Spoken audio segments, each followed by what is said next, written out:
So we're going to begin. My name is Mary Jo Shane. I'm the Director of Global Engagement and Diversity for the School of Management.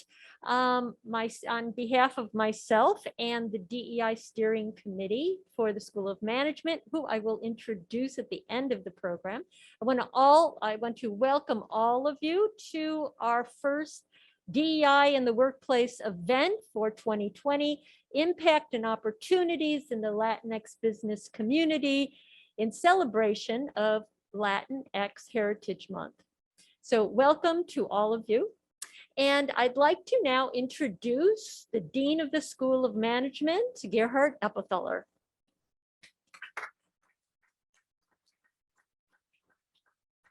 Thank you, Mary Jo, and thank you everybody for being here today. You haven't come to hear me speak, so I'll keep it short. And Mary Jo practically introduced herself already.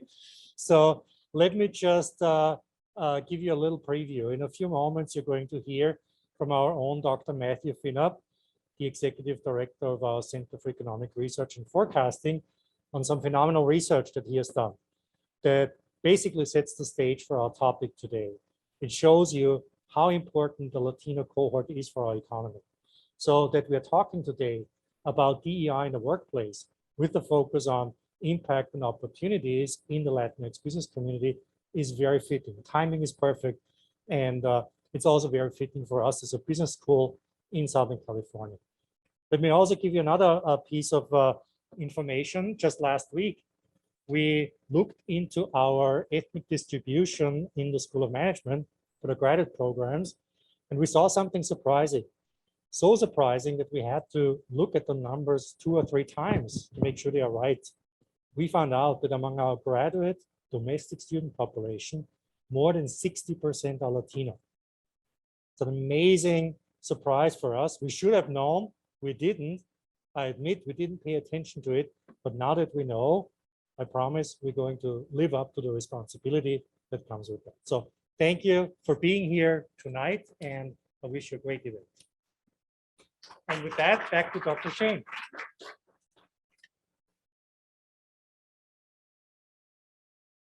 So I just want to make sure, let's see, John. Nope, I want to go back to Matthew.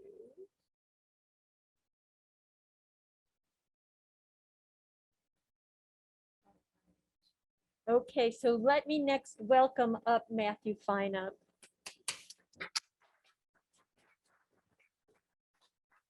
It is really, really great to be here and to tell you an incredible story. So I've been involved in a remarkable research project for the last 3 years, detailing the large and rapidly growing economic contribution of Latinos in the United States. We just released this report last week at a business conference in San Diego. And before that, we released 8 separate state reports around the country. It's great to be back home at California Lutheran University, sharing this with sort of our home audience. And so what I want to do to sort of set the tone for the conversation is talk about the truly remarkable numbers that we find. And so the goal of this research is to provide a factual view of the rapidly growing, very large economic impact of Latinos living in the United States. Now, a few years ago, when we set about trying to tell this story, one of the things that we struggled with was what's the best way to really capture hearts and minds and to make an impression with this economic data? What's the summary statistic that will really drive home what we already knew to be true, was that Latinos are a driver of economic growth in the United States? And we settled on GDP, gross domestic product, the total value of all goods and services produced in a particular geographic region. Now, we chose GDP because GDP growth is a near universally accepted summary statistic for the performance of an economy. It's how we rate one national economy against another. It's how we compare states. It's even how companies, quarterly growth, right? It's how everyone understands how we compare the performance of the US economy over time. And so our goal was to set out and create a Latino GDP, the total value of economic output of Latinos in the United States. Now, as a summary statistic, it turns out to be absolutely breathtaking. It's very, very large. I'm going to provide you some details about just how large. It's very rapidly growing. It is also, the Latino GDP represents a more diverse economy than the broader US economy. So in addition to being large, rapidly growing, it provides a foundation of support for the broader US economy. And also, as we started to touch this year with research looking at state Latino GDPs, we know it touches every single corner of the United States. I won't get into methodology. If you have questions about how we're doing this, what you need to know is that we are using publicly available data from a number of sources. We're using the industry standard tool, the BEA's input-output table, and constructing a Latino IO table and combining that with data sources from the Bureau of Labor Statistics and the Census Bureau. And so this is a very granular, ground-up construction. In fact, we detail economic activity across 70 industry sectors and 71 categories of expenditures. So this is a very, very detailed construction. Total economic, oh, and I should add that that the basic building block, the BEA's input-output table, arrives with somewhat of a delay. Right now, the most recent year for which that data is available is 2019. We will get the 2020 IO table in the next month. And so that's to say we're able to provide a snapshot of the total economic contribution of Latinos in 2019. And it was an extraordinary year. The total economic output of Latinos in the United States in 2019 was $2.7 trillion. If it were an independent country, it is the exact same, it would be exact same size as the country of France, the 7th largest economy in the world. Latinos in the United States are producing the 7th largest economy in the world. Among those 10 largest GDPs, in fact, you saw bigger than Italy, bigger than Brazil, bigger than Canada. Among the 10 largest GDPs in the world, remarkably, the Latino GDP is the 3rd fastest growing. In fact, growing substantially faster than the broader US economy. This is the 3rd fastest growing, behind only China and India. Now, the single largest component of Latino GDP growth is consumption. It's actually the case that whether we look at US GDP, a state's GDP, no matter what the geography or demographic group, consumption is always the biggest part of the biggest component of GDP. In 2019, US Latinos represented a consumption market $1.85 trillion in size. Real consumption by Latinos in the United States is the size of the entire economy of the state of Texas. So this is a very, very, very big consumption market. And as you see, from 2010 to 2019, over the entire period for which we study, Latino real consumption is growing more than twice as fast as non-Latinos, right? And that dramatic increase is driven by really large gains in human capital. Latinos are making gains in educational attainment at a rate that is a multiple of the educational attainment gains of non-Latinos. And so human capital gains increase productivity, which increase income, and Latino incomes are growing much more rapidly than non-Latinos. One other really important factor here, one of the drivers of the economic impact of Latinos is their strong labor force participation. They're more likely to be working than non-Latinos in the United States and are making very strong and consistent contributions to the US labor force. So in terms of income, you see here that over the period we study from 2010 to 2019, Latino real consumption grew more than twice as fast as the consumption of non-Latinos, right? And again, underlying this is very rapid growth in Latino incomes.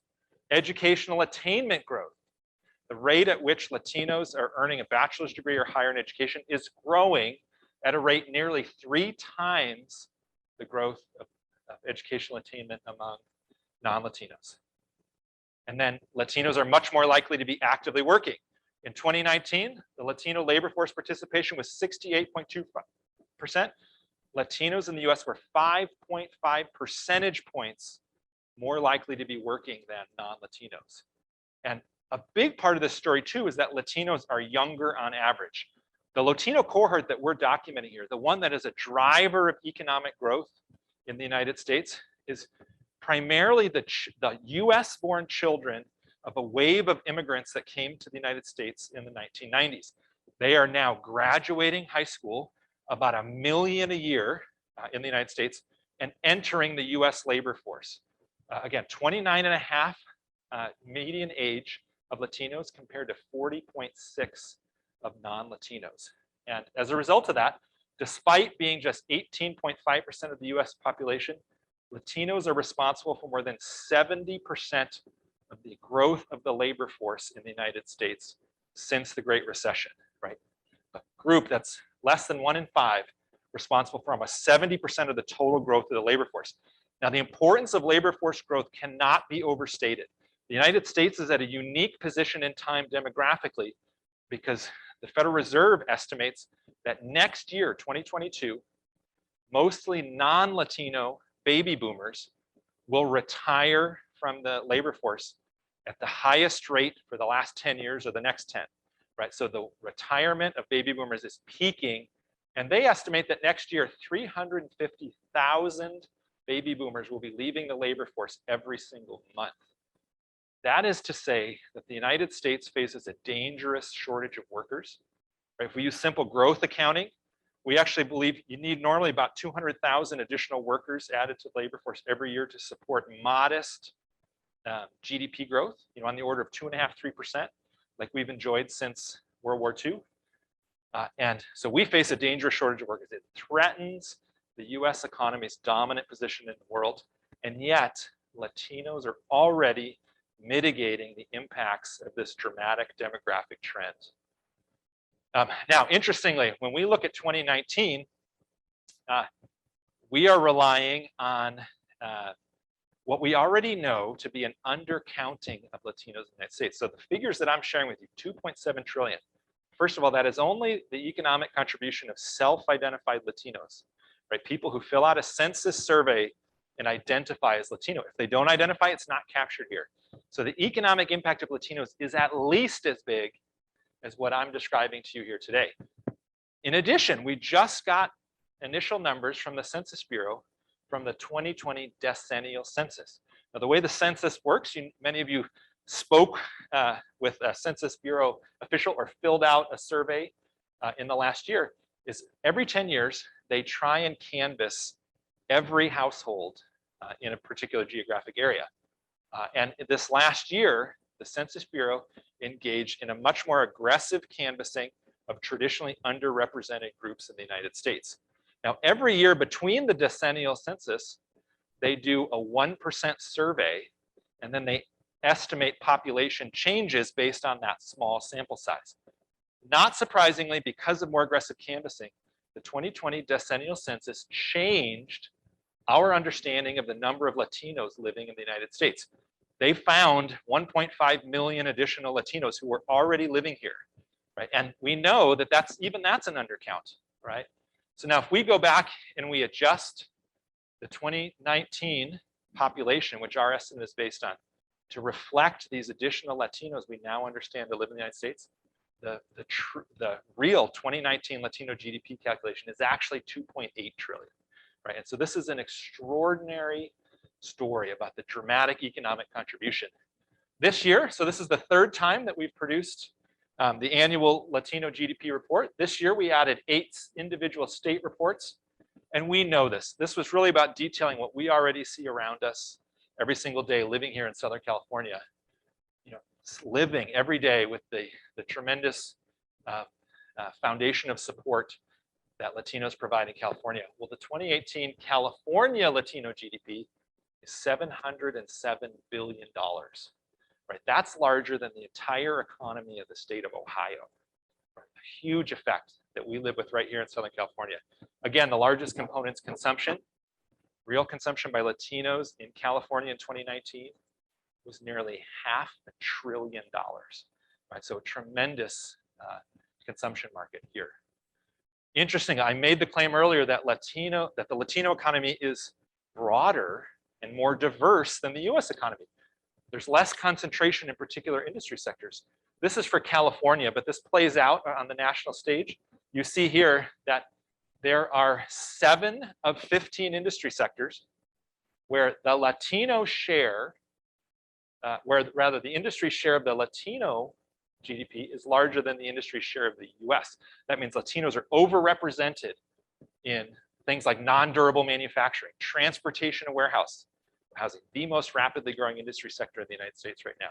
And so that's to say this is a broad, diverse economy that provides a foundation of support for US economic activities. So that's to say the US economy, the growth of the US economy is driven by Latinos, and the strength and resiliency of the US economy is really built on the economic contribution of Latinos.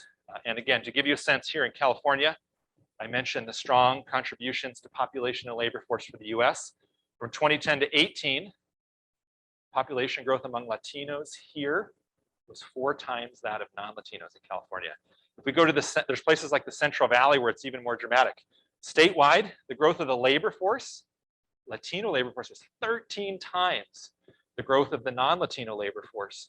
There are regions of California where the non-Latino labor force is shrinking, right? And the labor force is only growing because of the contribution of Latinos. Now, we live with this every day. We see it around us in California, and the numbers are simply extraordinary for California.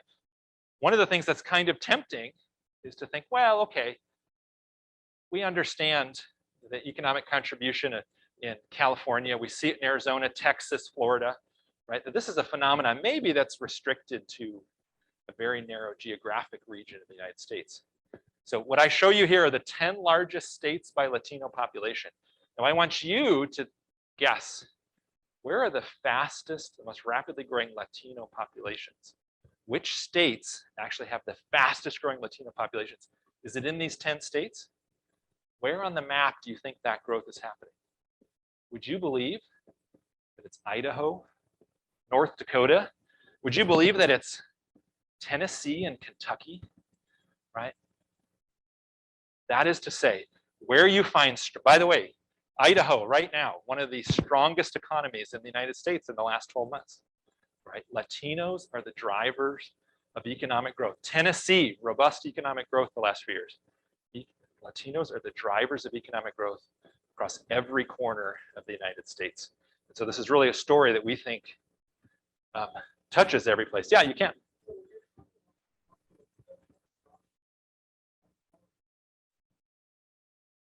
Well,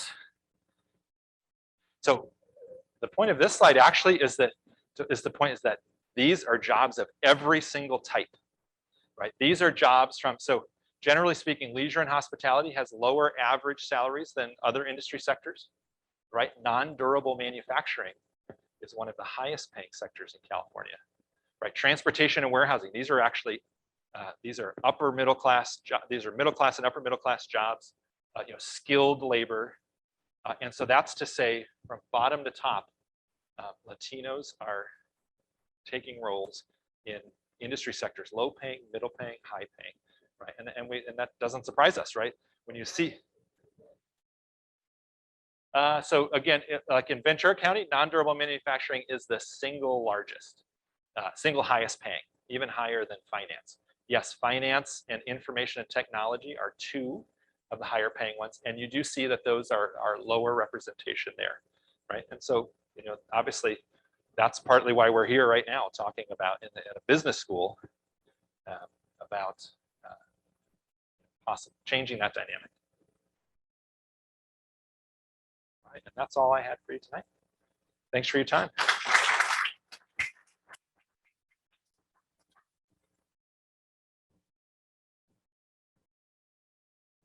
So we want to thank Dr. Feinup for being here. This is like hot off the press. This is the newest information. So once again, thank you. So if the panel would please come up and take your seats.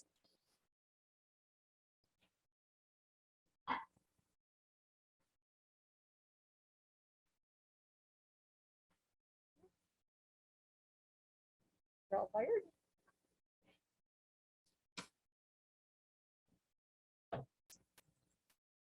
So thank you. And I'd like to next introduce Dr. John Garcia, who was one of our newer faculty members at the School of Management.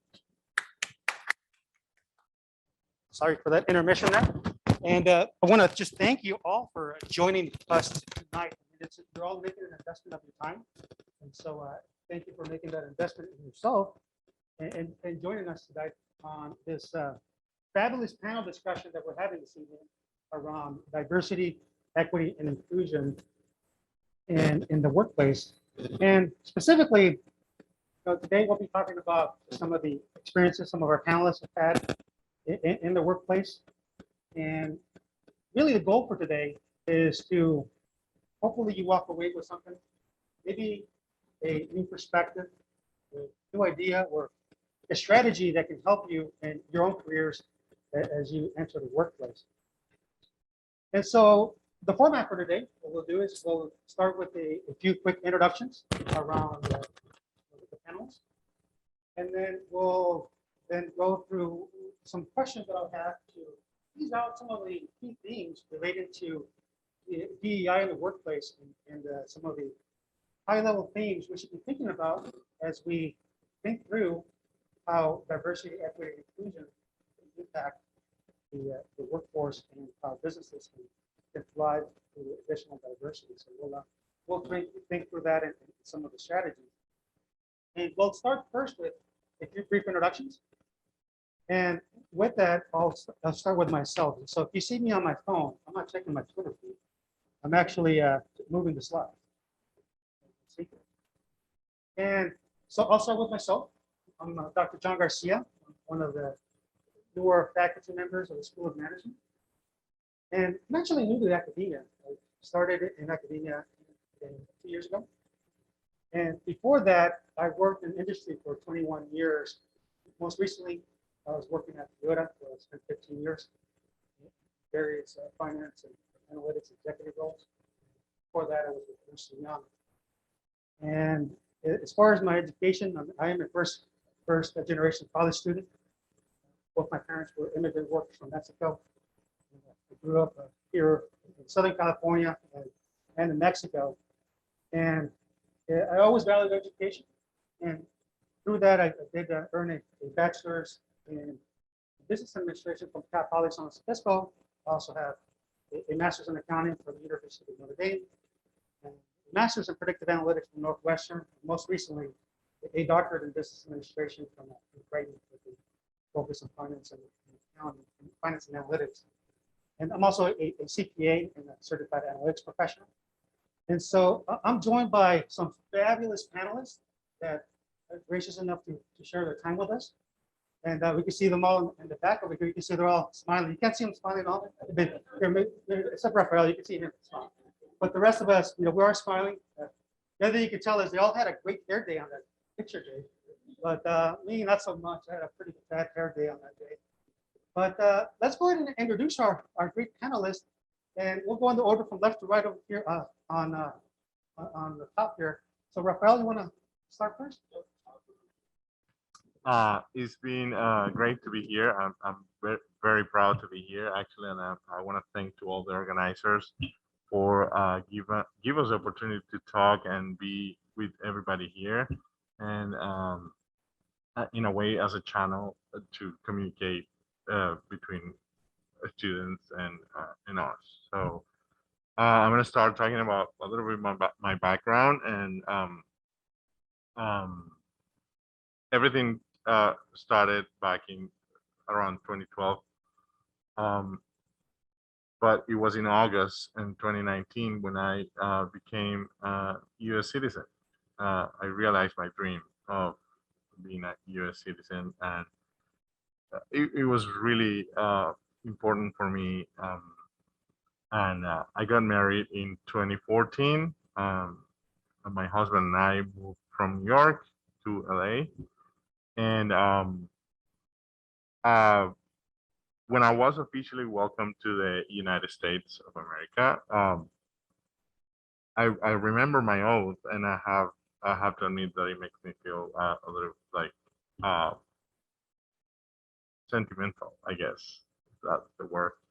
I was in a room with 5,000 other immigrants, and in downtown LA in the convention center, and being being in a room with other people from other parts of the world, it's a really weird feeling. It's when I came to the United States, and especially now in the workplace, when you're talking in a group like this, for example, I represent a whole community back in where I'm from, and whether you like it or not, it's a really awesome responsibility. I grew up in Venezuela, where I have all these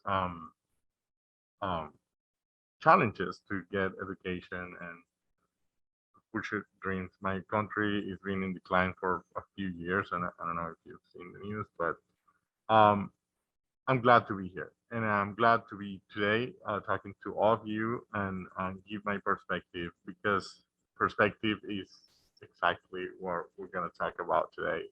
All of you have a different perspective in the workplace, and that's important, but we'll get there. And like I said, thank you for everybody. I'm not taking any more time. I'm sorry. I was like thinking about all the things. Well, welcome, Go ahead. welcome. Yeah, thank you. Mark, you want to introduce yourself?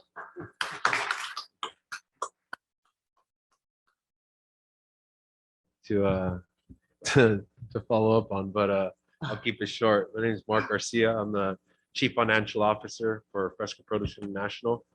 I'm also an adjunct professor here in the School of Management, teaching an MBA program, teaching graduate students international finance.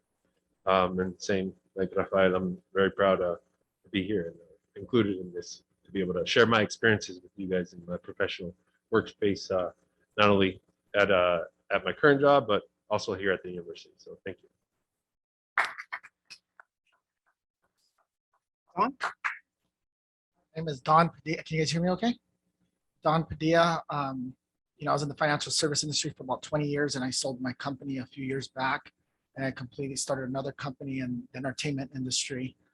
So I'm happy to be here. Thank you for having me. So I was asking about the financial services, because that's where I came from. But being in that industry for 20 years, I was always the only Latin person in the room of older white men, and so so that's I was really curious about the whole labor force, like what type of jobs are those that were that Latins or Latinos are are getting the jobs that they're getting.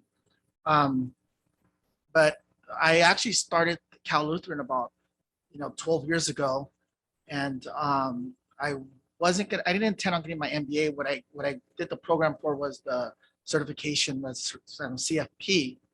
And then when the pandemic hit, I decided to go back, and with Dr. Chen kind of talking to me about it, I'm glad I did. This school is they have an amazing MBA program, where I wish I would have took it when I was in the industry, things that I had to learn the hard way, where I was getting coaching or learning, by paying, out with insurance or whatever I had to pay out, or, with just emotional intelligence, how to treat employees, just little things that may seem so basic or not, like you start and when you leave corporate America and open your own company. That's it. Last but not least, Diana. My name is Diana Rodriguez, born and raised in Los Angeles. My parents are immigrants from Nicaragua, both of them. I got my bachelor's at CSUN in computer science and a minor in mathematics. I came back to Cal Lutheran to do my master's here in information systems and technology, at least that's what it was called at the time. I got a project management certificate at UCLA extension, and I currently work at Google. Been there for about 2 years as a program manager. Pretty much started out my career and as a business analyst and moved up to become in project management. And that's kind of where I'm at. Excited to be here, excited to give my perspective on the workforce, careers, etc. And I hope you guys enjoy it. Well, thank you again. Great set of panelists. And so today we're going to be talking a bit of diversity and various aspects of diversity. And just to kind of set the stage, I looked up on Webster's dictionary, how do they define diversity? And this is what it says on Webster.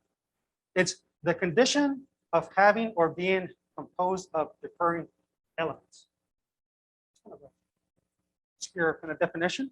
And we're seeing a lot of corporate America these days is trying to increase diversity. It's obviously going to lead to something.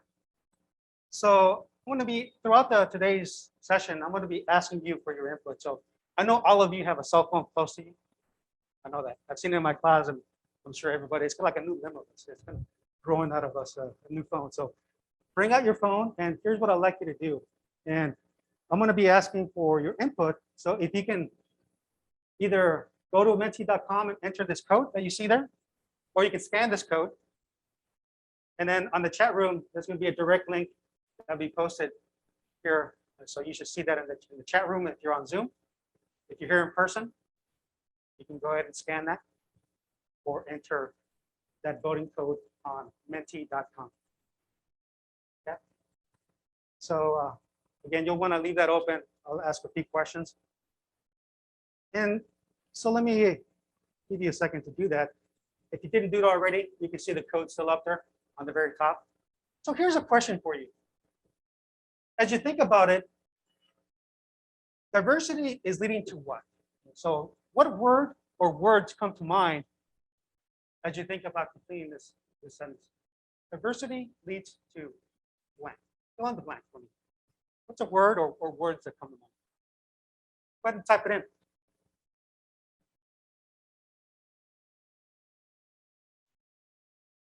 Yeah, anybody. So we start seeing the words coming up here in the word cloud, seeing the beauty, representation, better solutions, creativity, innovation.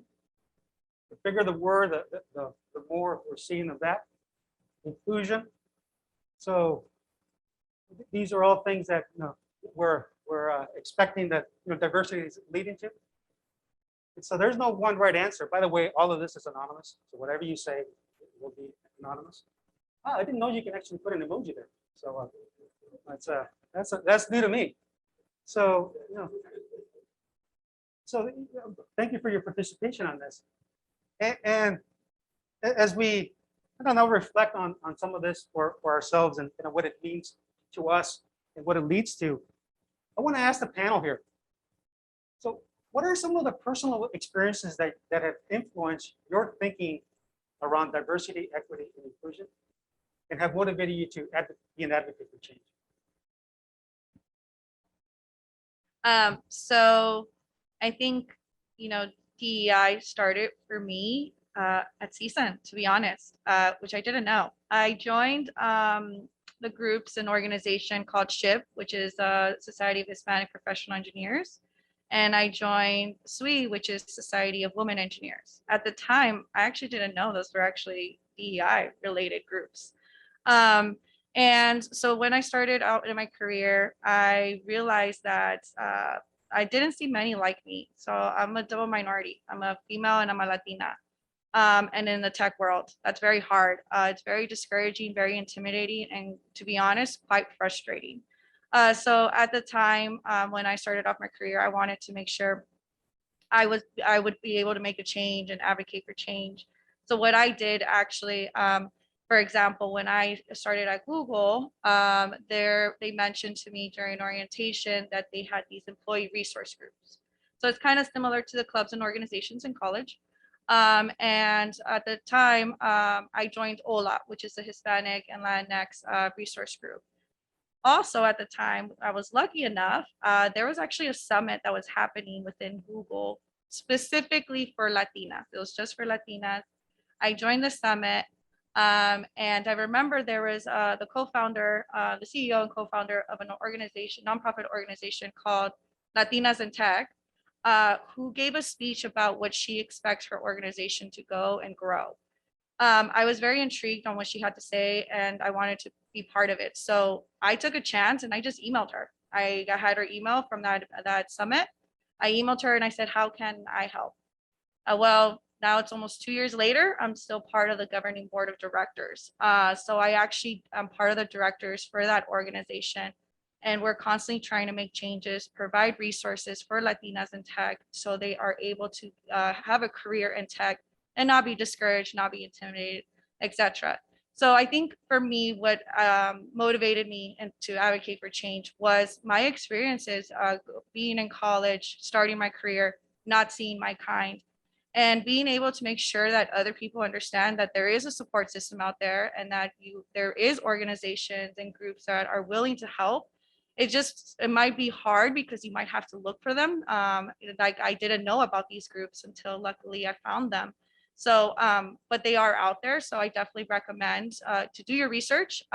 One start is always joining the clubs and organizations when you're in college. But definitely when you're in the workforce, look for those groups, look for that community that will help you grow. So that's kind of my background. Thank you. Sort of like Diana, I didn't know I was doing DNI, 20, I'm 47 now, 20 some years ago when I started the workforce. But I started in the finance industry and I was with corporate America and there was very few people that did look like me. But the thing about it is I just always knew I belonged. I don't know, I never had that sense of impurity. Like I knew that whatever somebody else can do, I can do better. And that's kind of the challenge that when I talk to people is that, you do belong there. You can do it. If somebody else can do it, you can do it. But when I still do, when I did have my other company, my financial service company, before I sold it, I would mostly hire, minorities, make sure they're qualified, of course, but I would a lot of times hire minorities. And just kind of be a mentor and tell people to read books and get educated. So, but it's only the last year and a half where you've heard DNI, where corporate America is now, trying to take that on because, they get a lot of money for it. And it's like what the doctor was saying, the Latin population, the Black population, these, populations drive revenue for companies. And so in a way they're kind of forced to now incorporate that. So it's a good time to take advantage of that. Thank you. Anybody else want to do? Thank you for that. Thank you, Diana. I think I agree with both of them. There are groups outside that support Latino people or immigrants in general to become and be part of a change that is already happening. We saw those numbers. How can you get inspired? Well, you see that is happening right there. So for me, when I started working, I'm a teacher for elementary school. I didn't know what diversity was. When I come from, it's just like normal to be around people like you. But when you come here, it's like, okay, so I'm part of that diversity. I'm part of that. And I'm the one I'm part of a group who are pushing for a change in the workplace. So for me, it's important because then you have a chance to see, okay, what can I bring to the table? And then being part of those groups, it helps. And also finding your own mentors helps too. Like I didn't have a chance to have a mentor like before. And when you have those, they kind of help you follow the path that you need to go to. Yeah, that's about it. Thank you. I'll have something to add and admit to, which I don't know if this is, I'll be honest, I didn't know what DEI was before I got invited to it. I never even heard of it. I just knew that, yeah, I was part of a diverse group. I knew that us being Latinos, there's always a challenge. We're born in basically a challenge here in the United States. And knowing once I did some little bit more homework and then obviously of being asked to participate in this panel, made me realize that I missed out on a lot of stuff just hearing these organizations that I had no idea even existed. Like I said, we're born into just working hard and that's all we know. At least that's all I've known because I've seen it through my parents, being immigrants as well. And the one thing that they instilled in us was just work hard. Well, to see that these kind of discussions are being had, I wish that they were taken, at least I participated in many years back, but it's great to know to see that we are having them now at this scale. So Well, thank you. And so, as you reflect on some of the responses, one of the key themes you're going to start hearing is about this sense of inclusion, feeling like you belong, be yourself. And there's a lot of research that's out there around what leads to inclusion. And one framework that I really like that describes what leads to inclusion is surrounding the two fundamental human needs. And those are the sense of belongingness that we have and the sense of uniqueness. You can look at as this framework here. On the x-axis, we have our sense of belonging. And then on the y-axis, we have a sense of uniqueness. And if you look at the bottom left, that's where we don't feel like we belong and don't feel like we can be our unique selves. This is what exclusion looks like. And when we have a high sense of belonging and a high sense of uniqueness, this is what inclusion looks like, where you feel like you belong, it can be your unique self, and your contributions that you're making can take advantage of the entire person that you are. Right? And so you are being valued for who you are. So I always like this framework in describing kind of what inclusion looks like using this framework. So given this framework, I want to ask the panel a new question. But actually, before I do that, I want to ask you first. You out there in Zoom, as well as those who are here. So go back to Menti. If you already closed it, you can always go to menti.com and put this code that you see on the top of the slide and answer the question, do you feel you can be your unique self? So think about where you are today, wherever you are in your journey, your life. Do you feel that you can be your unique self? So you can see currently 73%. It's shifting as people answer what they feel. So you see a lot of us are comfortable that we can be our unique selves. Some of us do not. And as we saw in the last framework slide, that is a key ingredient for us to really be able to fulfill our unique selves and to fulfill our potential. So it looks like that settling at 1/3, 2/3, as we can see there. So thank you for participating in that. So with that, let me go ahead and ask the panel this question. As we saw in one of the earlier slides, research indicates that a person's uniqueness and sense of belonging work together to create this feeling of inclusion. So can you tell us about your journey from the time you entered the workforce to where you are today, and how your growth has enabled you to add more value to the business community?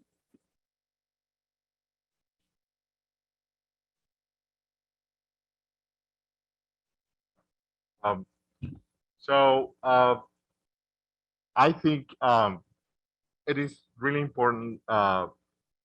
Diversity and equality and inclusion is really important in the workplace. As a one Latino that I am, I like to party sometimes. And I'm gonna put this example to you. Diversity is like being invited to a party, and inclusion is being invited to dance in the party. If you're invited to the party, but you're not invited to dance, you're not gonna have a good time. You mix both together.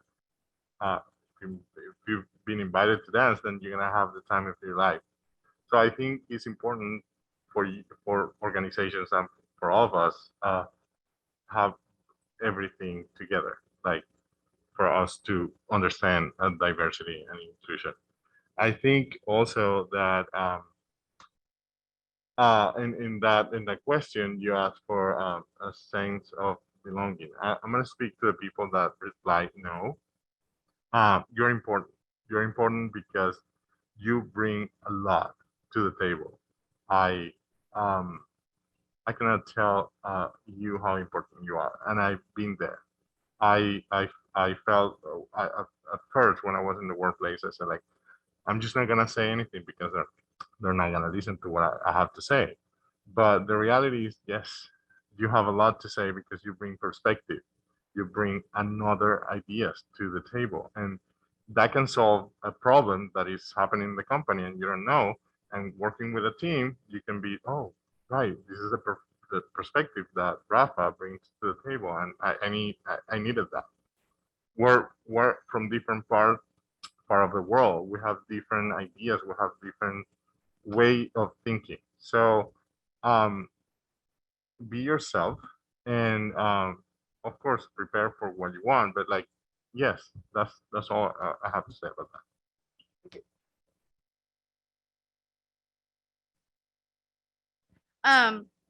First of all, love the party reference. Now I think about it, I was like, oh, that's actually a good point. So good reference. So yeah, I think as I mentioned before, how I started off, I think with DEI and where I am today. So started off pretty much at CSUN, didn't know, but now where I am today. I think the biggest thing I wanted to mention is personal experience. When I started at Google, mind you, I'm a Latina. We talk loud, we're talkative, talk really fast, and people see that very strange or discouraging. So when I started at Google, I remember I was like, I'm very talkative. So as soon as I come into the room, I say good morning, good night, etc. And I noticed that people wouldn't respond to me. I'm like, okay, why is no one responding to me? I thought that was very strange. But I told myself, I was like, I'm not going to change who I am. I'm going to still continue to say good morning, good night, even if no one responds to me.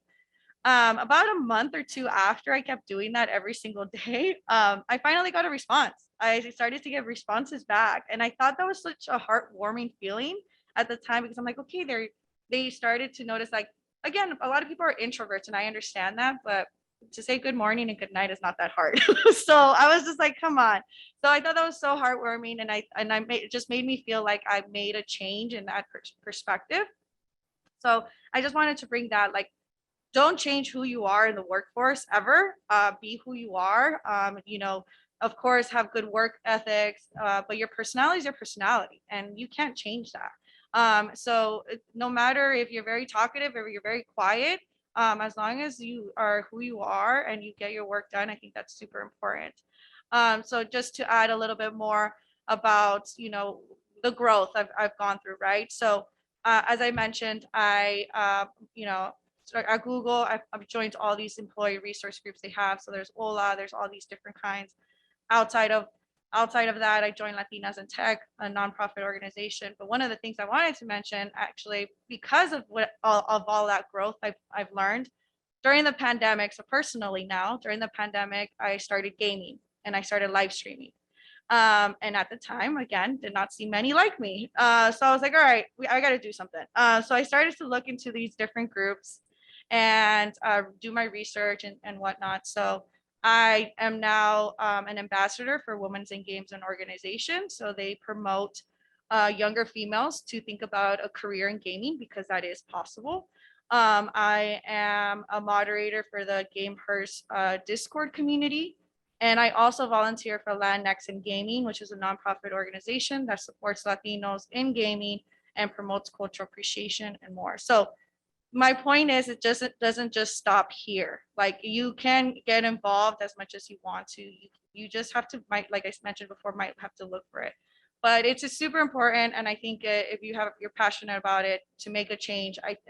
For me, being a double minority, I'm like, I need to make a change one way or another for other females and Latinas to be not discouraged in the tech world. That's not just the tech, like high tech, but also gaming. So that's why I do wherever I can to make growth and make a change as much as possible. So I just wanted to bring personal and professional experiences. Anybody else? So if you reflect on some of the responses, one of the constant themes is that it's actually people who make you feel either included or excluded, right? Rafael mentioned about being invited to the party, but then you got to be invited to dance to actually feel included, right? And it's all about our interactions with other people and how other people treat us and how we feel with that. That kind of drives our sense of inclusion and belongingness. So let me ask you, this question for the audience here. As you reflect back on your work experience that you've had, any experience really, it could be work experience or even other types of experiences you've had. Have you ever worked with a leader who made you feel included?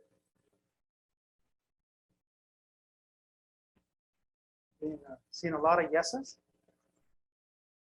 Who knows?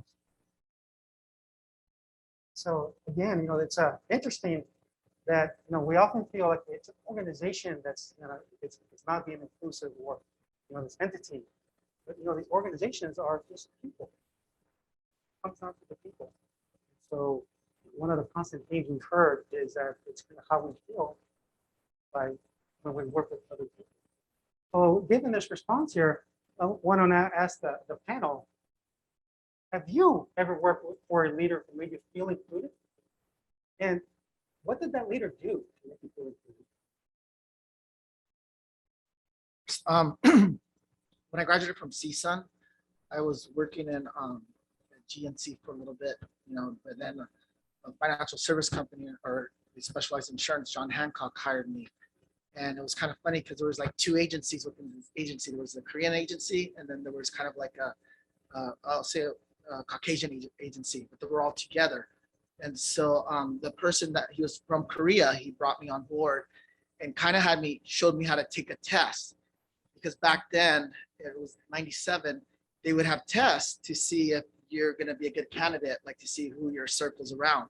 Well, me being a first generation or first graduate of my fourth generation, or first graduate of my family, I didn't read the Wall Street Journal. I knew a little bit about stocks and bonds, but I didn't read the Wall Street Journal, or I didn't have family members that were doctors or lawyers and etc. And so he actually just said, hey, just take it this way. And he kind of took me under his wing. But not just him getting me in that company and kind of changing my trajectory of the career I went into. He also he created kind of like a family atmosphere. And I don't know if it was because he was from Korea or what, but he actually introduced me to, they would introduce everybody. Everybody would go make calls together. They'd go have drinks together. We'd go to Korean clubs, go to barbecues, stuff like that. So by him doing that and making me feel part of them, even though I wasn't Korean, because they were like Korean, they weren't like Korean American. They were like, they like English was very broken, but they made me feel welcome. So the point I'm making is that I was very blessed to have somebody like that to welcome me in. So he was the leader. His name was James Lee. I'm forever grateful to him for that. It's my turn to do a university plug here, but to be honest with you, this is probably one of the first time where I do feel included, thanks to Gephardt here and being part of this organization here at CLU, them inviting me to be an adjunct professor in a very lucrative program and course as well. And so it's literally in my entire career, probably the first time where I actually felt like I was a part of something. And, sad that it took so long. Very sad. But thank you to him and the university. Thank you. Thank you. Anybody else want to add? I promise I'll be brief. For leaders in organizations, it's a win-win situation when they help their employees. Like, why? Because if you grow, you're gonna feel better. You're gonna achieve goals, and you're gonna just do better in general. And I had the opportunity to be with great leaders in where I work, and I'm really grateful. I don't know if you can hear me or not, but probably in the video I'm gonna send it to her. She was my boss before, and she was a great leader. She was always asking me how I was doing, providing all the support that she could, and that's very important, and that feels good for in this end, especially when you're coming from where we're coming from. It's not like we're born here, and not I don't have anything against people that are born here or not, but like you come from another part of the world, and like my friend says, it's hard. It's not easy for for us to show the people who we are and what we want to do. When it's just hard. I mean, it takes time, and I'm glad that people are taking the initiative and people are doing stuff to support us. So, leaders, if you're hearing me right now, support your people and give them what they need, because it's gonna get back to you. Thank you. Well, that's some great insights. And one of the common themes you're hearing here is that in order for us to flourish as individuals, we can learn from others, and we can do that through many ways, right? There's mentoring relationships we can have, there's sponsoring relationships we can have. And let me just define those two, because sometimes we can treat them as the same, but they're a little bit different. So a mentoring relationship is where an individual mentor supports an individual's mentee to develop certain skills, right, and advocate for them. So it's really around developing the skills, to advance the skills. But a sponsoring relationship, a sponsor is going to promote their proteges directly, and they're going to use their influence and networks to connect them to assignments or people or promotions. And so they're personally vested in their proteges' upward movement and champion their visibility. So these are the two ways that leaders and others can really help us grow as individuals in the workplace and outside the workplace. So now let me ask you in the audience, do you currently have a mentor or a sponsor in your life?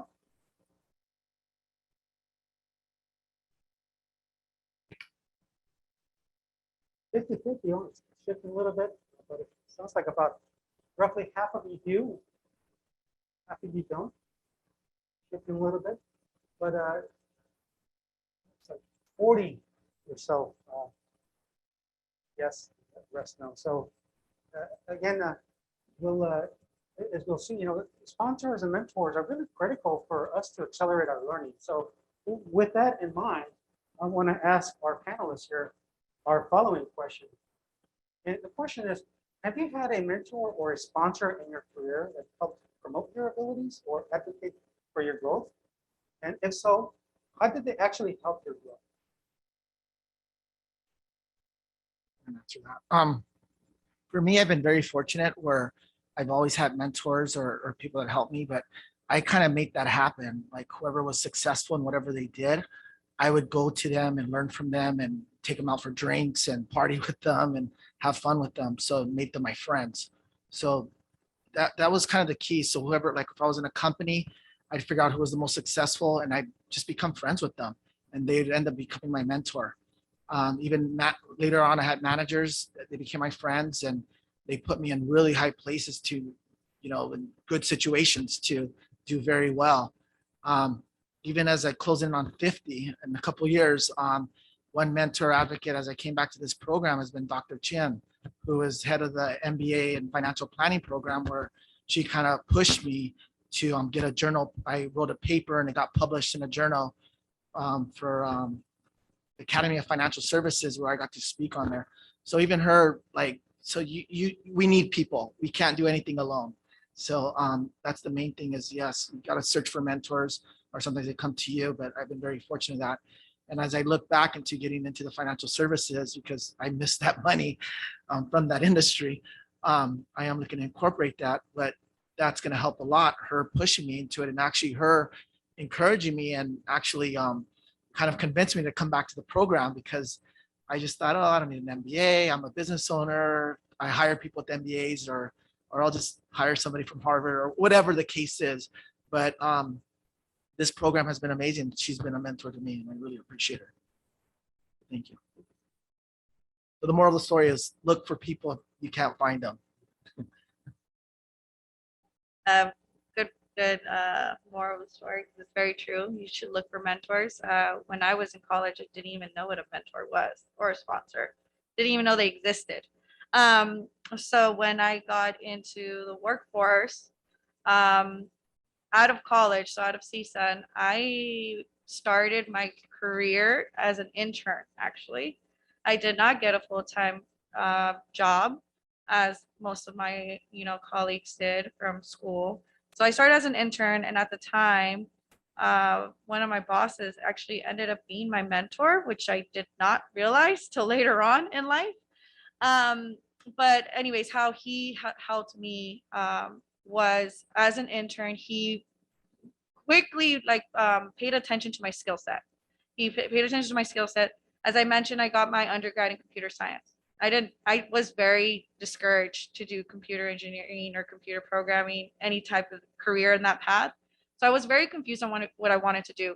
So he told me the skill sets I had, which were good, and he told me skill sets I didn't have that he thought I would need. And he's actually the one that encouraged me to come back and do my master's here at Cal Lutheran. At the time, I was working in Moore Park, so it was very close to here. So it was very convenient to work and come to do my master's after. But what he mentioned to me was I had the technical side, so I had the computer science side, but I did not have the business side. I did not understand the business.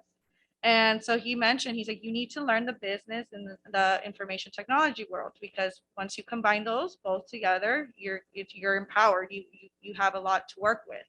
So I came back and I did my master's here. I learned a lot here while doing my master's. So it was really helpful. The funny thing is I ended up working for him for about 6 years. He was my mentor for 6 years. He's still my mentor today, but until I got my job at Google is when I stopped working for him. And at Google, it's crazy how much they talk about mentorship. It was insane. At one given point, I think in a span of 6 months, I had 3 or 4 mentors. So they really promote mentorships. They have mentorships within like the woman groups. They have mentorships within the Latinx groups. They have mentorships within your organization. So they promote a lot of mentorship, which I think is amazing and great. Because the one thing you do have to realize when you get a mentor is not every mentor is going to be a good fit for you. So different mentors have different experiences, and depending on what you're looking for, you're kind of testing them out, and it's kind of in an interview process in a sense, like if they're a good fit for you, and some mentors are not, unfortunately. So it's good to have what I recommend, more than one mentor, because that gives you the different experiences that you may need. But also, as mentioned, is look for those mentors as well too. If your organization does not offer mentorship programs, look for someone who is a mentor. As soon as I started Google, my boss was my mentor right away. I asked him, I was like, I need you to be my mentor. I don't know anything about Google. I don't know how anything works here, and I need you to be my mentor. And he was glad to help me out. So definitely ask. Don't be afraid to ask. Yeah, the worst thing that you can say is no, but you'll have that one person that says yes, and that might be your mentor for the rest of your life and be successful in your career. So definitely look for mentors, sponsors, and don't give up on looking for one that's a good fit for you. I had a mentor who still to this day, I literally just messaged and reached out to him via LinkedIn after probably 15 some years.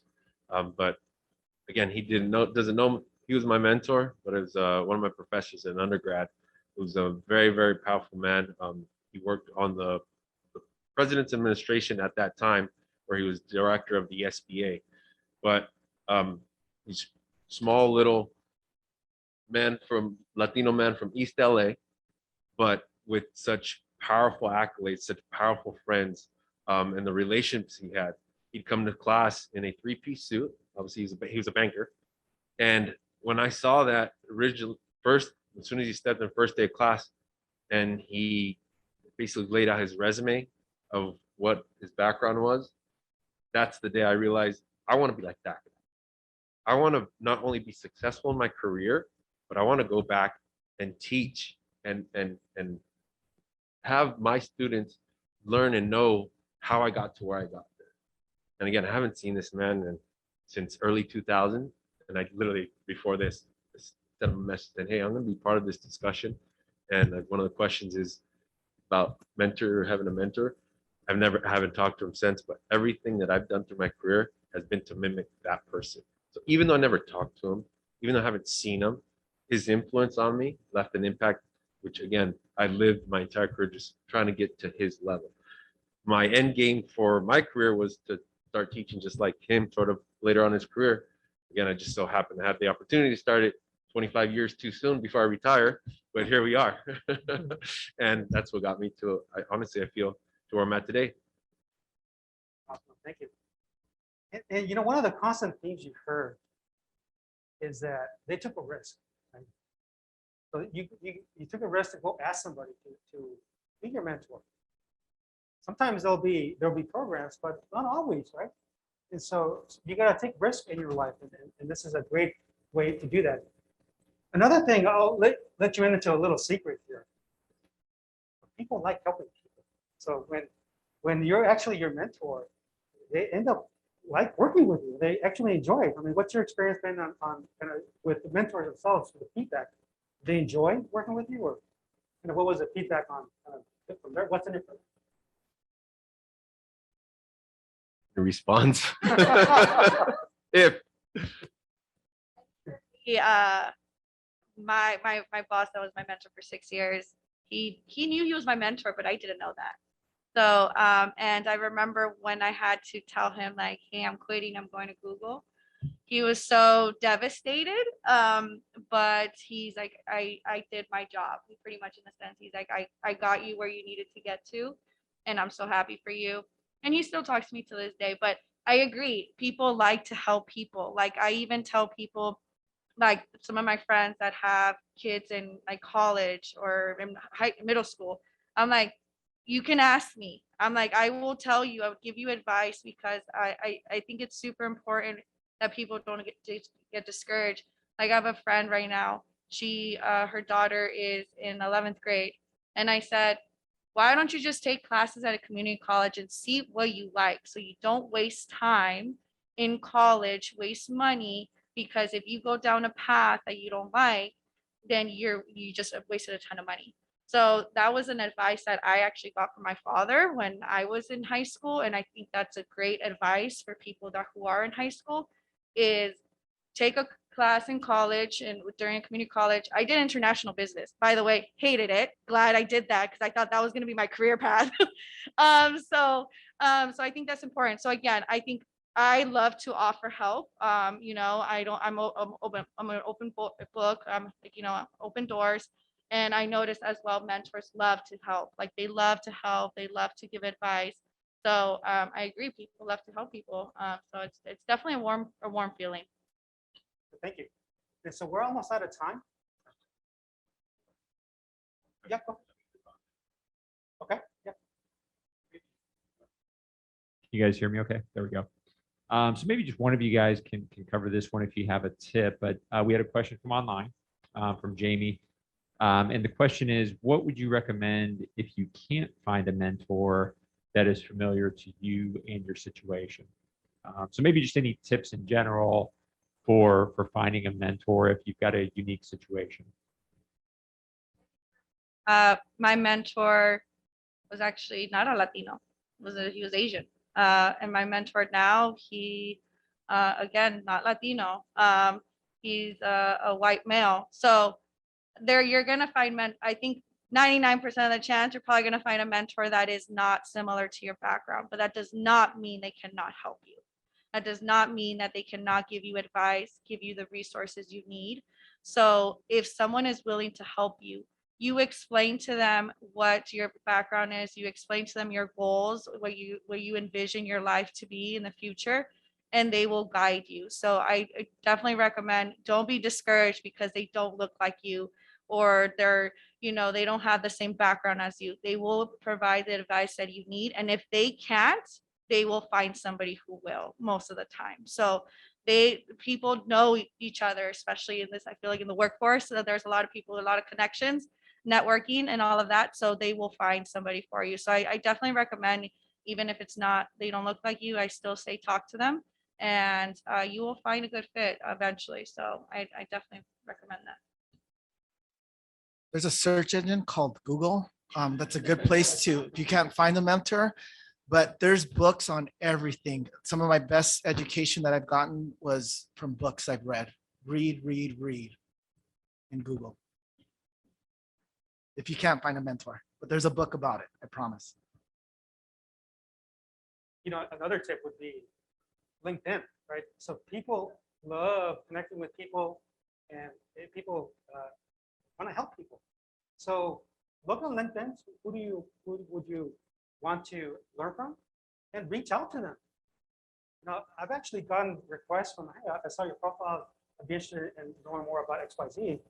And I feel flattered and I actually welcome it. So again, people like helping people. So reach out, take the risk, right? And so as we're going to move forward with a Q&A here in a second, but we'll end with one more quick question. And we heard earlier at the beginning of our discussion today how the Latino GDP is contributing 2.7 trillion in the U.S. in 2019. It's going the most rapid of the in the U.S. And so the question is, how do you believe Latinos can best prepare to contribute to the future economy?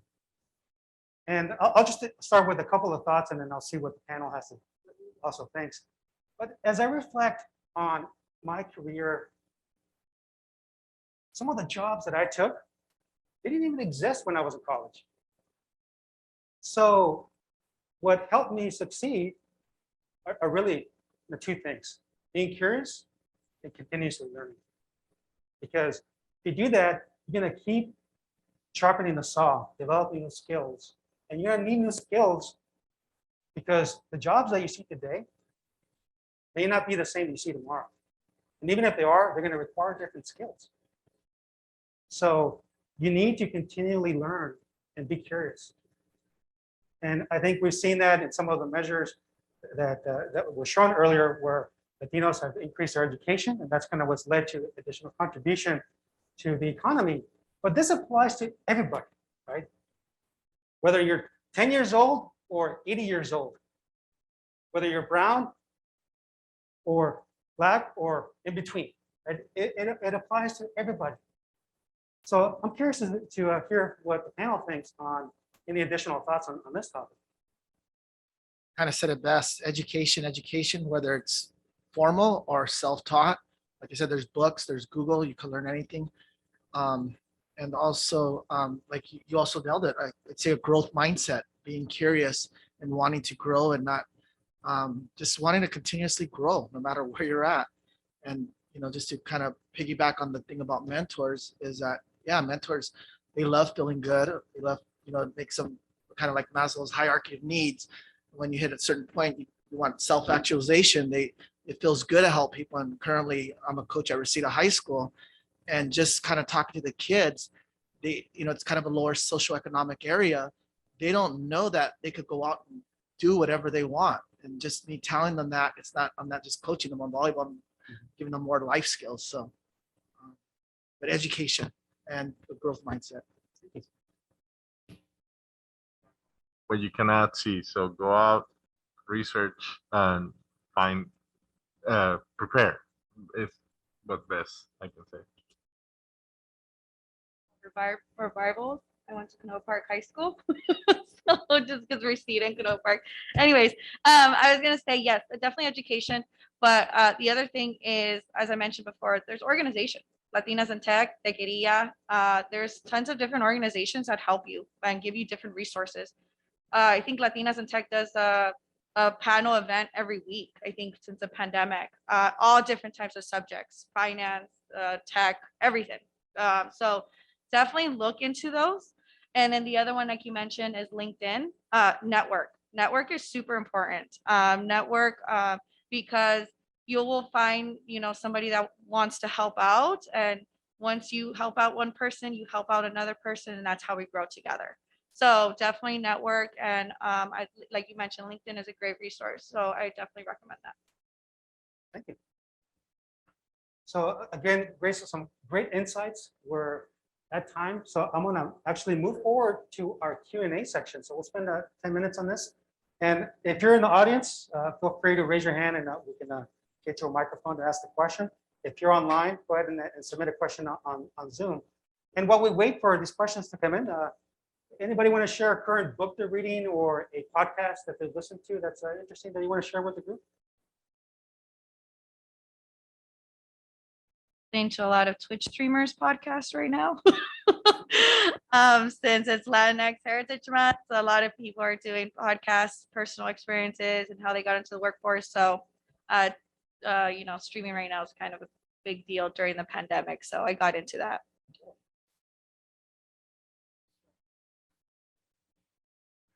The book I just read was called Motivational Interviewing. I don't know if anybody's ever heard of that. But as I guess coaching is kind of my passion now. But it's about evoking people to bring out what they already have within. So it's more of a guiding style versus a directing, like just telling somebody what to do. Because a lot of times we don't do what people tell us, or, although the most successful people learn from other people's mistakes. But it's a way, it's a kind of like it's a form of, I guess, behavioral therapy that where the therapist is on the same side as you, and you're kind of like the master of your own self. In other words, there's not a hierarchy, like, he's authoritarian over you or whatever. You guys are colleagues together where you're working together, where he evokes your best self. So that was a book I just read. Really like. See, there's a question in the back over there. Hey, how are you guys doing today? My question, I guess, is that I've seen a lot of similar themes, and like you, this is my first time I've experienced inclusion and verbiage for my experience. So being a double minority in both being Latino and first gen and LGBTQIA+, and I just wonder if we're all experiencing waiting so long to see this and feel this, how do we encourage and advocate for the youth of today, apart from just joining organizations? How do we just really be the people that start that motion for them earlier? So if they pass this here on that. If you don't mind, I'll take this, or at least add, again, this is all new to me, and look how far I am in my career, where I've reached an executive, level, and again, still teaching here at the university. For me, your question really resonates because we're having these discussions now, right? Where, like I stated earlier, I wish we would have had these discussions years ago, back when I was in elementary school, right? So the fact that this is starting, at least here at the university, next steps is to, we keep saying education. We need to continue to go down the chain. University, undergrad, high school, junior high, elementary, starting with our first year educators, and really driving the point home of what DEI is there. So by the time they get to, sixth grade, junior high, high school, university, DEI for them, they have an MBA in DEI. So we really need to, again, focus on the educational part and starting it from the beginning. To you, as a Latino and also as an LGBT community member, I see being a double a minority, like that we said. I feel that I see that as an opportunity to look for different places. Like, we have two different communities that look for help and information, and go there. I mean, you have plenty of resources in both organizations to go and also encourage youngers to, like you said, education has to be part of it for sure. So thank you. Question actually is a bit of a challenge. I was kind of thinking about it because, I was looking up DNI and stuff, and it was interesting because my kids used to go to Sierra Canyon, and I don't know if you guys know, it's one of the top schools. It's like a Harvard Westlake in LA, and my son came home with, "What does your name mean?" And basically, so they all get in a group and they talk about their name, what it meant, and shares the stories, and that's part of DNI. And where I looked it up, that was like one of the first things you can do for a company. I was like, oh, that's a great idea. I'm gonna do that for coaching. But the challenge with your question is that happens this is a private school. That happens in private schools. But when you get to a school like where I grew up in Oxnard, that doesn't happen. So I don't know if it's maybe you could volunteer at the rec center as a coach or whatever. But I think that question that you have is a really big challenge, because you want to start when you're young, not like right now, I'm gonna hit 50. Yeah, but thank you for that question. It's a big challenge, especially for lower socioeconomic areas. A couple of questions online. I'm going to combine these two. They're both sort of questions from job seekers. The first one is around, as a Latinx, what do you think the best way is to stand out in a job interview? And the second question is, how would you advise someone who is afraid of being rejected if they apply for jobs? Real quick, because I saw a lot of I'm always hiring people. I used to always hire when I was at my previous company. And the biggest thing is you got to be prepared. Like you have to know about the company. If you don't, I can't believe how many people would come in and they didn't research the company or they didn't research me or your associates or whoever. You got to Google the company and know about the company, know their mission statement, know their values. Very important. If you don't know the company and you're meeting with the CEO or a manager, they're going to think it's not important to you. So you got to do your research. And then the second part, let somebody else handle that. As a hiring manager myself at all levels, from laborers to fellow executives, controllers, you name it. One of the common denominators that they all had, of which caused me to present them or at least give them the job opportunity, the offer, was that they were themselves. They were just themselves. They weren't trying to glorify their resume. They weren't trying to talk themselves up to what they did know or didn't know. They presented themselves as a human being. And that's what I saw first, right? You present yourself as who you are, proud of where you came from, proud of what you want to accomplish. And then that comes out way more than any black and white letters that are on a resume. So you do that, and be prepared to get rejected. That's going to happen. And always, and this is something that my brother had taught me years ago. It was a vet, Marine Corps veteran. He said, don't be afraid, of hearing no. Go out there, let somebody else tell you no before you tell yourself no. Just get out there. Because again, if you're going to get rejected, you're going to get no's. I've gotten no's all the time, right? But again, don't tell yourself no. Let somebody else tell you no before you move on to the next one.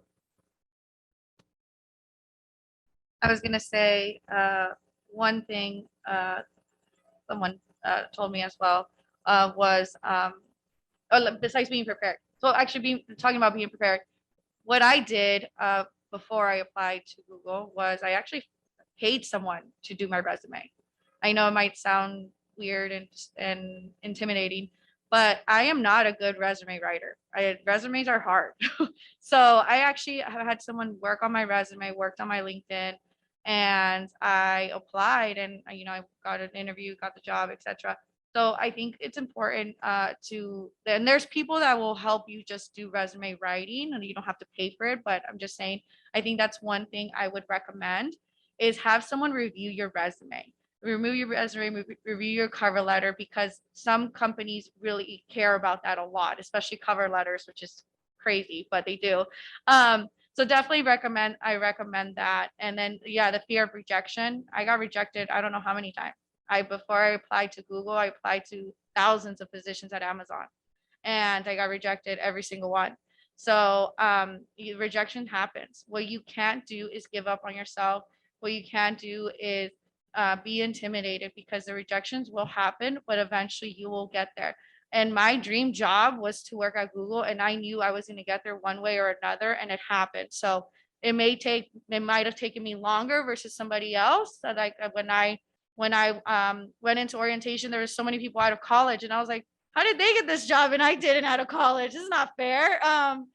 But I got it. I was happy. So definitely don't be discouraged. I know it's so like cliche to say, but don't give up. Literally don't give up. Your time will come, and you'll eventually get there, but rejection will happen. There's no way, we can't say it's not going to happen. It will happen. But just be prepared. Definitely research the company, the mission, the values. Those are super important. And the most important thing, I agree, is being yourself. When I went to my interview for Google, I said, I'm going to be myself. They're going to like me for who I am, or if not, then oh well. So, and so definitely be yourself, because your personality makes a difference in the workforce. Thank you. So we have enough maybe for one more question. Is there any more questions out there? We're here. Yep.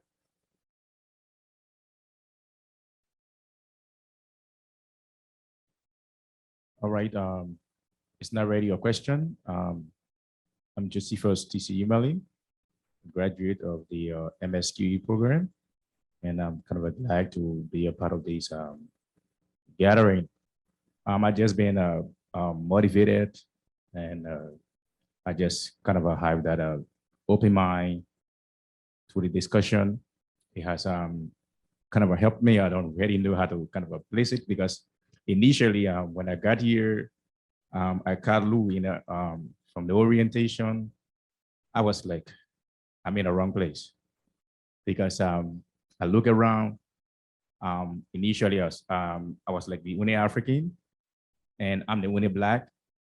So if there's a break, like 5 minutes, 10 minutes break, I don't have anyone to be like interact with. I kind of see people glue one side. So it kind of like play on me, feeling like, being disconnected from the group, now feeling apart.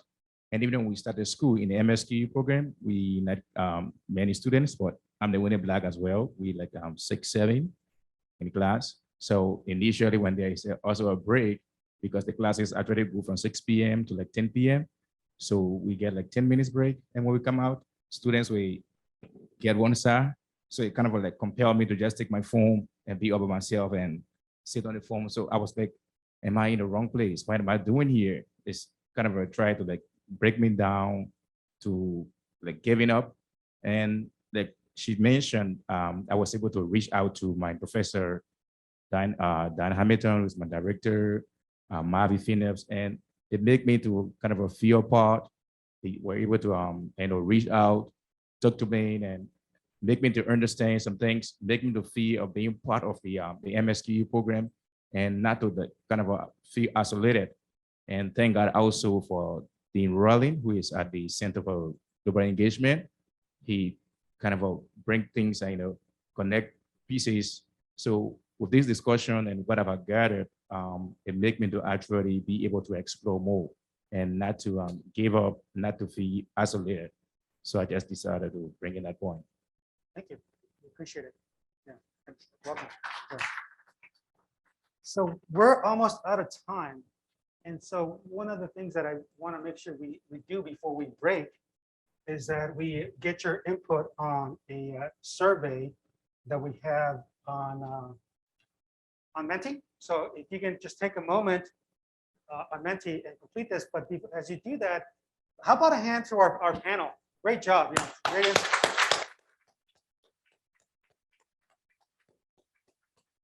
So hopefully we fulfilled our goal of you're walking away with at least one insight or perspective that can give you a new understanding of how we can move forward to DEI can help us in the workplace. So again, thank you all for coming tonight.